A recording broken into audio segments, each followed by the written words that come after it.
पिंपरी चिंचवड महापालिकेच्या सहकार्याने आणि पिंपरी चिंचवड फिल्म सोसायटी, गाथा फिल्म सोसायटी यांच्या संयुक्त विद्यमाने तसेच सांस्कृतिक कार्य विभाग, महाराष्ट्र शासन व महाराष्ट्र चित्रपट रंगभूमी व सांस्कृतिक विकास मंडळ यांच्या संयुक्त सहकार्याने पिंपरी चिंचवड आंतरराष्ट्रीय चित्रपट महोत्सव 2026चे आयोजन दिनांक 3 ते 5 मार्च 2026 या कालावधीत आकुर्डी प्राधिकरण येथील ग.दी. माडगुळकर नाट्यगृह येथे करण्यात आले आहे। या महोत्सवाचे उद्घाटन महापौर रवी लांडगे यांच्या हस्ते झाले। फिल्म फेस्टिवलला प्रेक्षक कमी असल्याची खंत उपस्थित मान्यवर चित्रपट कलाकारांनी व्यक्त केल्यानंतर परिस्थिती लक्षात घेऊन स्थायी समिती अध्यक्ष अभिषेक बारणे यांनी प्रेक्षक आणि कलाकार संख्या वाढवण्याच्या दृष्टीने तात्काळ उपाययोजना सुचविली आणि 3 दिवसीय पिंपरी चिंचवड आंतरराष्ट्रीय चित्रपट महोत्सवाला प्रेक्षक कसे हाऊसफुल दिसतील याबद्दल संबोधन केले। पिंपरी चिंचवड फिल्म फेस्टिवल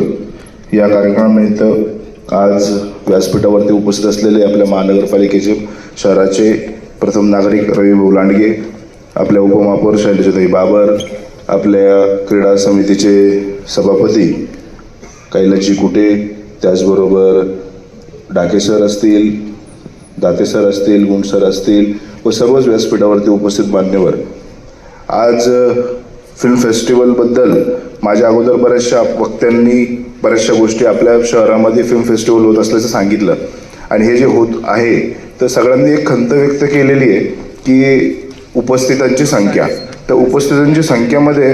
आज आपण लक्षात घेतलं पाहिजे की आपण सर्वजण जे उपस्थित आहोत हे आवडीने उपस्थित आहोत। आता निवडीने आवड निर्माण करायची आणि कशी लोक निवडायची आणि उद्या आणि परवा असे 2 दिवस फेस्टिवल चालू राहणार आहे। सगळेजण निश्चित म्हणतात आहे की पुढच्या वर्षी हा हॉल भरलेला दिसला पाहिजे, परंतु मी महापौर असतील किंवा आमचे सभापती असतील आत्ताच थोड्या वेळामध्ये या विषयावरती बसून आमच्या पीआरशी चर्चा करून उद्याच हा हॉल संपूर्ण कसा भरलेला असेल याची आम्ही काळजी घेऊ की संपूर्ण शहरामध्ये आजच्या आज जास्तीत जास्त की या महोत्सवामध्ये किती देशांनी भाग घेतलेला आहे, काही थायलंडचे, काही इटलीचे आहेत, प्रत्येक देशातली लोक आहेत। फिल्म फेस्टिवल नक्की काय, फिल्म फेस्टिवलमध्ये शॉर्ट फिल्म्स कशा आहेत, या शॉर्ट फिल्ममध्ये प्रत्येकाला शिकण्यासारखं काय काय भेटेल, हे काही कॉलेजेस असतील, शाळा असतील, सगळ्यांना अवेअर कसं करायचं यासाठी आम्ही आज प्रयत्न करू आणि आजच प्रयत्न करून त्याचे काही पासेस बनवूया, काही VIP पासेस म्हणून काही लोकांना आपण सर्वांनी, मी आवड निवड मुद्दाम म्हटलो की तुम्ही अशी काही लोक निवडा की त्यांना ज्यावेळेस तुम्ही हातात VIP पास देसाल तर ते निश्चितपणे की मला तिथं आमंत्रित केलं म्हणून त्या खुर्चीवरती बसण्यासाठी येतील। त्याची व्यवस्था आमच्या PR आणि सर्व टीमशी, सभापतींशी आम्ही चर्चा करून त्वरित आज कसं तयार होईल याची काळजी घेऊ आणि सुजयजींना आम्ही गवाही देऊ की बाबा सर उद्याच तुम्हाला हॉल भरल्याचा फोटो आम्ही पाठवून देऊ। त्याचबरोबर आज सरांनी फिल्मबद्दल सांगितलं, निश्चितपणे आम्ही ज्यावेळेस या क्षेत्राचा फक्त फिल्मपुरताच फायदा नाही आहे तर ह्या क्षेत्राचा आमच्यासारखे राजकारणी किंवा एखादा पॉलिटिशियन घडवण्यामध्ये सुद्धा खूप मोलाचा वाटा आहे। आज 128 उमेदवार पिंपरी चिंचवड महानगरपालिकेमधले निवडून आलेले आहेत। आमच्या ह्या निवडणूक प्रक्रियेमध्ये मला सांगायला आवडेल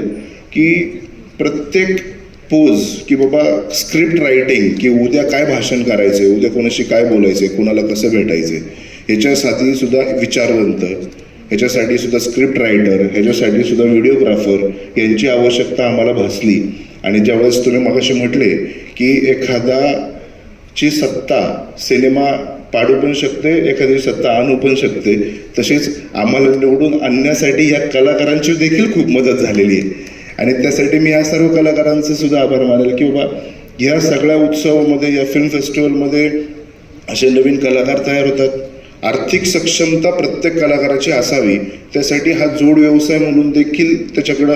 पाहता यावं की आज आपण कुठल्या कुठल्या क्षेत्राची मार्केटिंग करू शकतो, पॉलिटिक्सच नाही तर बिझनेस व्ह्यूजमध्ये सुद्धा कसं प्रत्येकाचं उत्पन्न होईल। आता माझ्याकडं महापालिकेच्या सभापती, स्टँडिंग सभापतीची जबाबदारी, त्याच्यामुळे मी आर्थिक बाबतीबद्दल जास्त सांगायचं तर माझा हा प्रत्येक कलाकार हा आर्थिक सक्षम देखील येणाऱ्या काळामध्ये झाला पाहिजे। तर त्याच्यासाठी पिंपरी चिंचवड महानगरपालिकेकडून काय काय मदत लागेल किंवा त्याच्यासाठी कुठले क्लासेस, आज आमच्याकडं लाईट हाऊस नावाची एक संस्था आहे त्या लाईट हाऊस नावाच्या संस्थेमध्ये आज आम्ही जे वर्कर्स असतात, समजा एखादा ड्रायव्हर असेल तर त्या ड्रायव्हरला हायटेक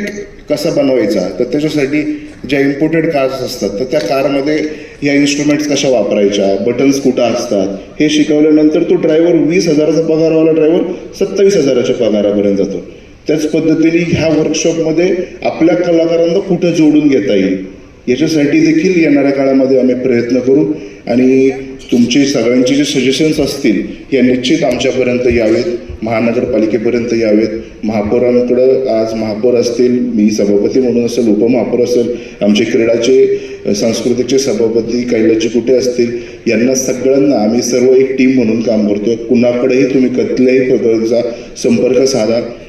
कुठल्याही पद्धतीत ज्या ज्या गोष्टी आपल्याला आपल्या शहराप्रती करणं गरजेचं आहे, वैयक्तिक प्रत्येक कलाकारासाठी करणं गरजेचं आहे, आम्ही या सर्व गोष्टी करण्यासाठी कटिबद्ध आहोत. आणि मी माझे 2 शब्द इथं बोलून थांबतो आणि सर्वांना विनंती करतो की उद्यासाठी आपल्याला सर्वांनी मिळून एकत्रित तयार करायचे. धन्यवाद.